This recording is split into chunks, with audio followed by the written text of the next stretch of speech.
गांव को लूट की दूसरी ये युवाओं के लिए है कि युवाओं के नाम पर गांव को लूटा जा रहा है।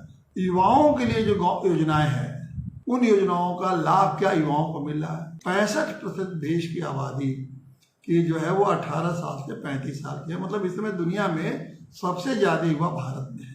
इस 65% में मान लीजिए 30-35% गाँव में रहते हैं युवा।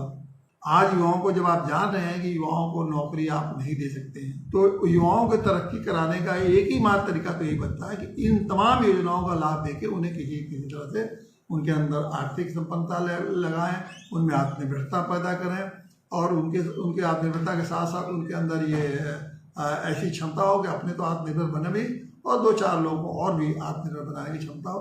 केंद्र सरकार की जो योजना है वो करीब 20, खेल मंत्रालय की योजना है वो करीब 26, 15 योजना अगर ये उत्तर प्रदेश की है तो करीब 50-55 योजना या 55-60 योजना।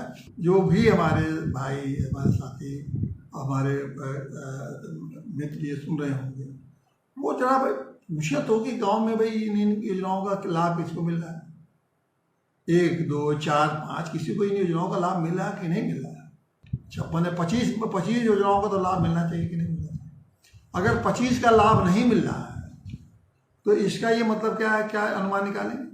अगर ये लाभ नहीं मिल रहा है तो फिर ये योजनाओं का पैसा क्योंकि आपको पता नहीं है, गांव के लोगों को पता नहीं है और इसी का फायदा उठा के ये नेता और अफसर उसके पैसे को लूटने में लगे हुए। तो ये देश की हालत, खास करके ग्रामीण क्षेत्रों की हालत क्या होगी? लेकिन ये चीज बदलेगी।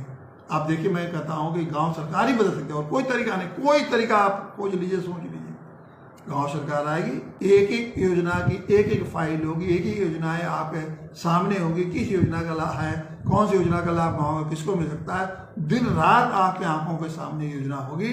जो कुछ भी चाहिए आपको, जो भी योजना आएगी पहले उसकी शुरुआत वहीं होगी।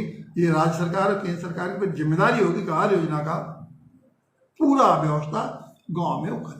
और नहीं करेंगे तो हिम्मत नहीं है। जब गांव सरकार बन जाएगी तो केंद्र सरकार की और राज्य सरकार की हिम्मत नहीं होगी कि गांव को उपेक्षा कर सकें। और इतने नहीं है, गांव सरकार बेहतर योजनाओं के लिए योजनाएं और भी क्या बेहतर हो सकती है सुझाव देगी। तो ये सारी बातें हैं, इसलिए आप समझ के गांव सरकार के लिए आप आवाज उठाइए। गांव सरकार की हेल को तन मन धन तीनों की बात गांव सरकार का बनवाइए तो गाँव का तो विकास होगा ही, देश का भी विकास होगा और तभी ये भारत दुनिया में अपनी अग्रणी भूमिका निभा पाए।